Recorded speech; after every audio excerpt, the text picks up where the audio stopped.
ఎవరు ఎవరికి తోడవుతారో ఎప్పుడెందుకు విడిపోతారో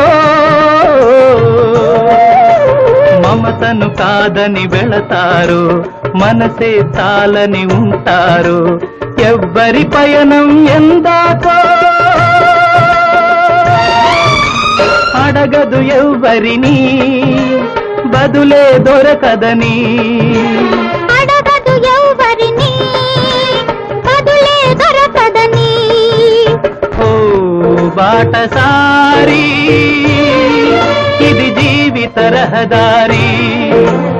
ఎంత దూరమో ఏది అంతమో ఎవరు ఎరుగని దారి ఇది ఒకరికి సొంతం కాదు ఇది ఓ బాటసారి ఇది జీవిత